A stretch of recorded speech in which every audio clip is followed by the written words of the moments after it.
Hi, good evening. My name is Nakokoi Ado. I'm your moderator for today's tutorial, which is the topic low-code Python for explainable AI. Now, who is our speaker for today? We are joined by Jennifer Loftus, who is an actuary and an accountant with over 20 years of experience in the insurance industry. She's an executive director of Acorn Live, where she holds the roles of Group CFO, Chief Risk Officer, and the Head of Actuarial Function. She's also an independent non-executive director of VHI and Ireland's largest health insurer. Jennifer holds an MSc in Data Analytics and is an ambassador for Women in Data Science worldwide. She's a member of the Institute and Faculty of Actuaries UK, Actual Data Science, working partly, and she's also a member of the Society of Actuaries in Ireland Data Science Committee. Sorry about that. Jennifer received the Society of Actuaries in Ireland's Outstanding Contribution Award for her work in promoting gender balance in data science within the profession. That's our presenter for today. Over to you, Jennifer. Thank you so much for that. So just before we start, I just want to let you know that I have a cold, so I may have to stop to take some water, and hopefully I don't get a coughing fit. So here goes. I'm just going to share my screen now.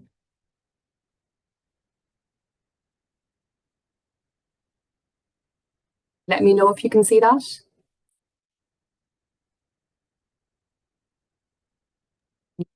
Yeah, no? No, not yet. Okay, we'll try again. Yeah, it's coming up. Yeah. Perfect. Thank you. Perfect. Okay, so thank you so much.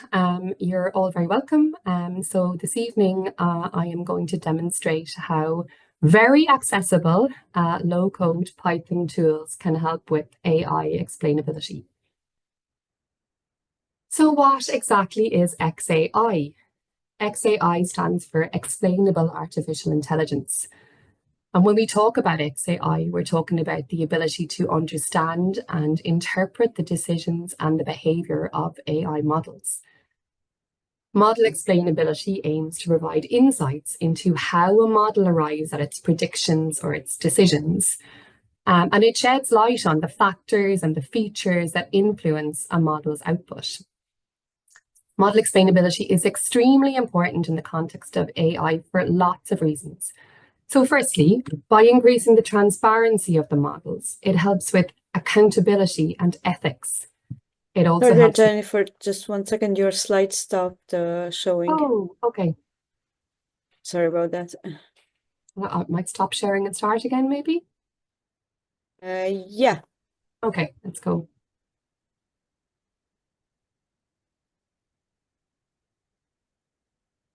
Okay, so it is showing now, yes. Okay, hopefully that doesn't happen again. Hopefully, thanks. So model explainability also helps with debugging and improving model performance. And it helps with regulatory compliance. And all of these benefits help stakeholders to understand and trust the decision-making process of AI models. Can you still see this? Yeah. Yeah. Perfect. So machine learning is a subset of AI. It's also known as narrow AI. And machine learning models present us with a number of challenges when it comes to explainability. So firstly, these models tend to be complex and opaque, and that leads to a lack of transparency in decision-making processes. This is particularly the case for deep learning models, which can be very black box in nature. And the lack of transparency can also lead to inadvertent biases and discrimination in machine learning models. But thankfully, there are lots of explainability techniques readily available to us now, which can really help shed a torch into the black box. So these include model-specific tools, model-agnostic tools, which can be applied to any model, local interpretability methods, which can be applied to individual model predictions, and also global interpretability methods, which are applied at an overall model level. So certain explainability tools apply to certain models only, and they're the model-specific tools. Logistic regression and decision tree models fall into this category, and they're known as white box models because these models are inherently explainable.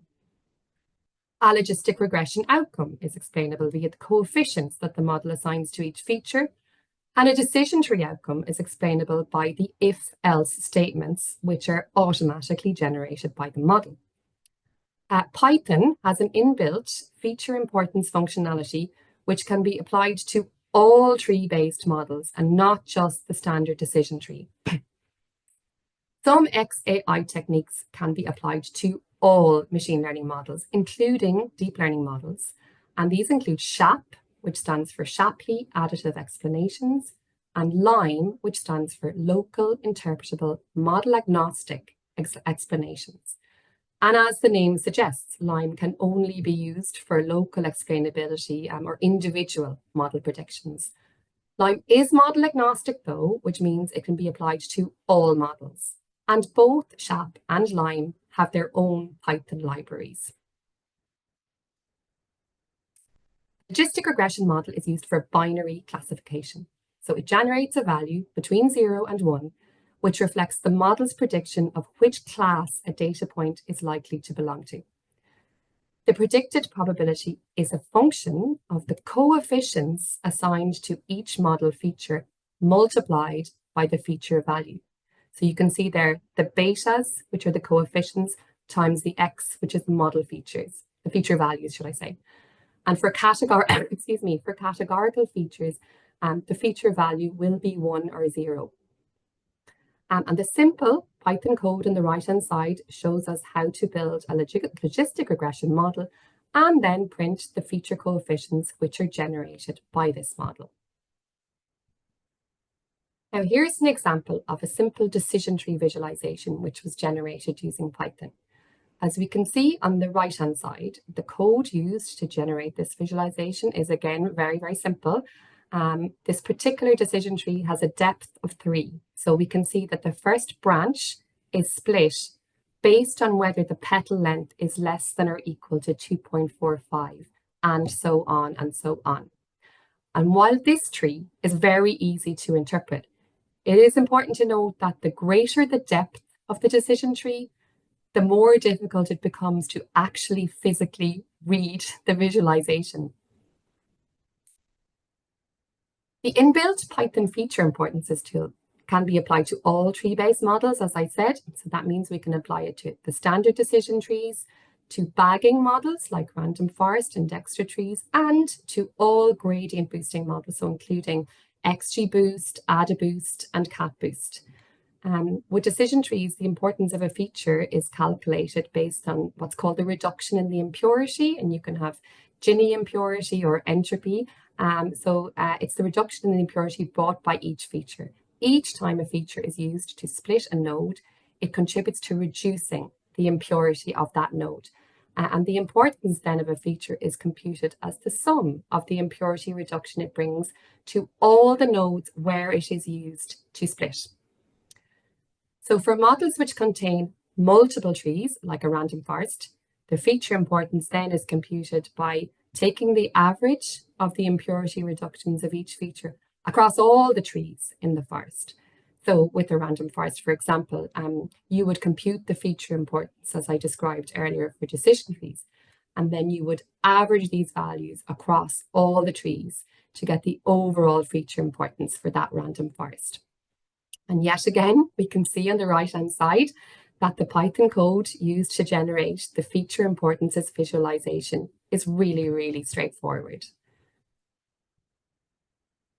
So now let's look at the SHAP explainability tool in a bit more detail. SHAP is based on game theory, and it allows for both global and local explainability. Global explainability techniques help us to understand the overall importance of each feature in the model across the entire dataset. Local explainability techniques, on the other hand, help explain the driving forces behind a specific model prediction. It is important to try out both global and local explainability techniques. So global techniques are very useful in terms of making sense of general feature importances within a machine learning model. But I also find local explainability techniques really useful too. So particularly when you're trying to understand, for example, why a classification model has misclassified an individual data point. So we're going to look at the SHAP global explainability techniques first. The first chart I'm going to show you is called a SHAP global summary bar plot. I asked ChatGPT to mock up this chart for me earlier. On the x-axis, we have the SHAP values, and on the y-axis, we have the model's input features. SHAP values quantify the contribution of each feature to a specific prediction made by a machine learning model. They explain how much each feature pushes the model's output away from a baseline prediction. So a positive SHAP value, so the red values out there here, I think, indicate that the feature has a positive impact on the prediction, while a negative SHAP value means it has a negative impact, and they're illustrated in blue on the SHAP charts. The chart here displays the relative importance of each of the model's features in descending order. So we can see that age is the most important predictor. And because age is a numerical feature, we can see that the higher the age, remember it's positively correlated with the outcome, the higher the predicted value. So just to see how this might work in practice. If we were looking at a regression model to predict salary, for example, what this chart is telling us is that the higher the age, the higher the salary level predicted by the model. But if we were looking at a classification model to predict, say, house ownership, where a value of 1 denotes yes and 0 denotes no, then the higher the age, the higher the probability of a house owner being equal to 1 or 0. So yes, being equal to 1, which means yes. So I actually asked ChatGPT to mock up a dummy which I included both numerical and categorical features, because when you are looking at categorical features, reading these charts can actually get very confusing, and you really need to be very clear on how you have encoded your categorical variables. So say, for example, let's find a categorical variable, their employment status, okay? So we can see that employment status is negatively correlated with the outcome.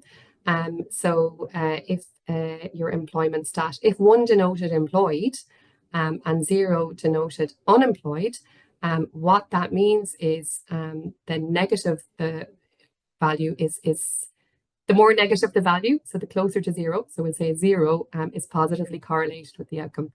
I'm not sure if that makes sense, but you need to be really, really careful as to how you have encoded and what value you've assigned to 1 or 0 in terms of categorical encoding. So just in summary, if a categorical input feature is classified as 0, and we find that it's negatively correlated with the outcome, that means zeros are most likely to have a positive outcome. That's very confusing, but I think this just proves my point around the importance of understanding your encoding of categorical variables. It's much more straightforward with numerical variables. So SHAP values for each feature can be generated at both the local prediction level as well as the global prediction level, and I will demonstrate that later. So I have included the Python code on the right-hand side as usual, and that just shows how to generate a SHAP global bar plot for a simple random forest classifier. And then another technique which can be used for global explainability is a SHAP B-swarm plot. And it's a one-dimensional scatter plot, which represents the distribution of data points along a single axis. The data points are placed along the axis, they avoid overlap, and it displays their density and their distribution. The SHAP B-swarm plot creates a separate B-swarm plot, as you'll see here, for each model feature. The position of each data point on the axis represents the SHAP value for that particular instance and feature. So the B-swarm plot helps us to visualize the spread of SHAP values for each feature, which helps users to understand the distribution and the impact of features on the model's predictions. The B-swarm plot differs from the summary plot in that we're able to see the correlation of each data point with the predicted value. So if we look at BMI in this chart, for example, we can see that the relationship between BMI and predicted value is not necessarily consistent across all data points. So we can see that we have bunches of data points which are positively correlated with the predicted value within feature 1, and bunches of data points where the feature value is negatively correlated with the prediction value. The level of correlation also varies quite a bit. So it's very easy to distinguish with the B-swarm plot between numerical features like BMI or age, and then categorical features like sex when you look at the B-swarm plot presentation. The Python code then here, as usual, shows how straightforward it is to generate the SHAP B-swarm summary plot for any machine learning model. So now this is the same data and it's represented as a SHAP violin plot this time as opposed to a B-swarm plot. A violin plot is a visual representation of the data's probability density function. So it combines a box plot, which shows the median, the quartiles and outliers, with a kernel density plot, which shows the distribution of the data. Similar to a B-swarm plot, the violin plot creates an individual violin plot for each feature, where the width of the violin represents the density of SHAP values for that feature. And the main differences between B-swarm and violin plots are their visual representations and the amount of data that they can effectively handle. B-swarm plots display individual data points scattered along an axis, and that's suitable for smaller data sets. While violin plots, they show the probability density of the data. So that makes them suitable for visualizing larger data sets and for comparing multiple data sets. And again, the simple Python code to generate a SHAP violin summary plot for a random forest classifier is shown on the right-hand side. So now we have a SHAP bar plot again. But this time, instead of interpreting the model's output at an overall or global level, we're actually going to look at the relative importance of each model feature in predicting the outcome for an individual data point. So we can see that for this particular model and model point, relationship is the strongest predictor and country is the weakest predictor. Relationship is a categorical variable, and we can see that the numerical variable, I'm not sure what it is, assigned to relationship is negatively correlated with the outcome. The Python code on the right-hand side shows how to generate a SHAP local bar plot for an individual prediction. And now we have a SHAP waterfall plot.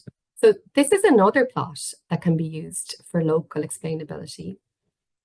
It's a type of chart which shows the cumulative effect of sequentially adding or subtracting values. This plot displays the SHAP values of the features for a particular prediction, but in a sequential manner. So it'll start with a baseline value, and that's often the average prediction of the model. And then it will add the SHAP value of each feature one by one, showing how the model's prediction changes at each step. And this particular SHAP waterfall plot was generated in respect of, I don't think it was the same individual prediction on the bar chart previously. I'll just check. Oh, yes, it was, I think. Yeah, generated in respect of the same model point as the SHAP waterfall plot on the previous slide. Sorry, this is the waterfall plot. It's generated in respect of the individual bar plot on the previous slide.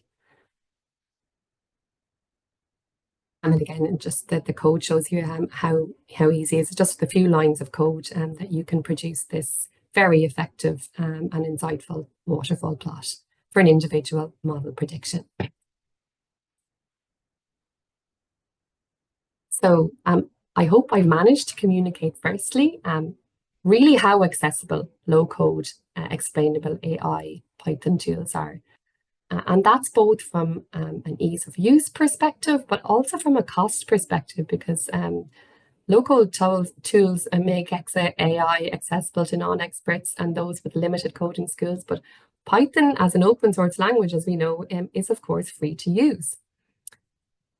Low-code tools reduce the time and the effort needed to implement explainability in machine learning models. And they also significantly help with model interpretability, both at a global dataset level and a local individual prediction point level. They can also help with outlier detection, excuse me, with bias detection, feature importance analysis, identifying interactions between features, identifying nonlinear relationships, sensitivity analysis, debugging of models, and also model comparisons. And all of these benefits help to shed a torch into that black box and indeed white boxes of artificial intelligence. And hopefully the more widespread adoption of explainability techniques will lead to greater trust in AI models among all the relevant stakeholders, which will ultimately lead, hopefully, to more widespread adoption of ethical AI.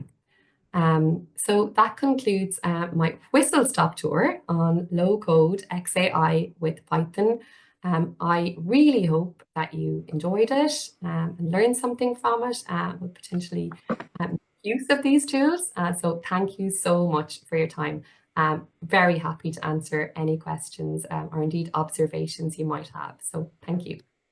All right. Thank you so much for that, Jennifer. Thank you. Before I go ahead with my question, I'll open the floor for questions from every other person. And before I take the questions, so you could put up your hand or you could put your question in the chat box and then I'll read it out to Jennifer. Also, I'll leave a link to a form if you consider joining us for the next session. Like if you want to have a tutorial with us, you're welcome to do that. If you've had a session with us already, you can still return. We are happy to have you. Okay, so then I'm opening the floor for the questions now. Okay, there's one here from Catherine. In your experience, have you got examples of model explanations which were surprising? So yes, absolutely. So that tends to happen probably less at a global level, more at a local level. Where you're pretty confident how a particular feature is going to impact or how it's going to be correlated with the model outcome at an overall level. But that's not necessarily the case when you lift the bonnet and you look at all the data points within that feature. The other sometimes surprising insights you get from models is feature interactions. How a number of features together might have an unexpected outcome or impact on the overall model's performance. Okay. All right. Thank you for that. Thank you. Is there any other question, please? Okay, I have a question. I was wondering, has this SHAP got to do with anything along the lines of counterfactual explanations in XAI? So I'm not sure. It's based on game theory. Okay. SHAP is based on game theory. Yes. Yes. Okay. Right. So it has nothing to do with that. It's not related to it. No. It's developed completely independently. Yeah. Okay. All right. Thank you. I'll check if there's another question. I can see. Okay, there's another question. So thank you, first of all. Are all ML models in the insurance industry required to be scanned for explainability? So not yet until the EU AI Act comes into force. But when that happens, models will be ranked according to their risk category. So whether they're high impact or down to low impact, and that depends on the impact on the customer. And what will happen then is the higher the impact or the higher the risk, the more important explainability techniques will become. In fact, I think they'll be absolutely imperative. And it's not just there are so many benefits as I illustrated in terms of ensuring that, you know, customers aren't just inadvertently discriminated against, for example, but also in terms of trusting the validity of the output and validating the output. Okay. I think it'd be really important in terms of getting buy-in for machine learning applications. Okay, so there's a second part to the question. Are you required to submit the explainability report to any organization? Not at the moment, but when the EU AI Act is implemented, that will be a requirement. Well, I'm not sure if it'll be a formal requirement, but it will be a requirement to make sure that you are compliant with the EU AI Act, which requires, and there's a huge emphasis on trust and explainability. So effectively, an explainability report will be required. Okay. I just haven't seen a template for that. Okay. Can these be used, the use cases, can they be used in banking sectors as well, finance organizations? Absolutely. Yeah, they can be used in any industry. And they can, as I said, can be applied to any model. Autonomous vehicles? Yes. Oh, Okay. absolutely. Yes. Okay. Yeah. All right. Okay. Then it's a versatile one. Okay. So that will be all for today's session. Thank you so much for joining us, Jennifer. I learned so much. I think it's also about the fact that this new model, I never heard of it, but I'll read a bit more about it to see whether it's something that I can. It's very easy to experiment with as well. Right. I think the fact that you can apply these techniques to every model is absolutely, you know, it's wonderful. Yeah. Yeah. And you know, I mean, yes, some of the charts can be a little bit tricky to interpret, but the more you get used to, I mean, the more familiar you are with your data, and the more experience you have with interpreting the SHAP charts, you know, it becomes an awful lot easier and it becomes intuitive. Right. Okay. Thank you. Someone was asking whether it's possible to share your slides. Oh, absolutely. Yes. Right. Okay. Most of the time, what we do is we uploaded the slides to the codes to GitHub. But in a case like this where we don't have we can't upload the slides to GitHub, probably we'll figure it out. So yeah, it will be available, but we'll communicate where. That's absolutely no problem. Yeah. So thank you to everyone for joining us. I'll leave a feedback form in the link as well, and you could share with us how we could improve the session, or if you have anything you'd like us to continue, please feel free to let us know. So thank you, and then good night. Thank you so much. Thank you. Thank you. Thank you.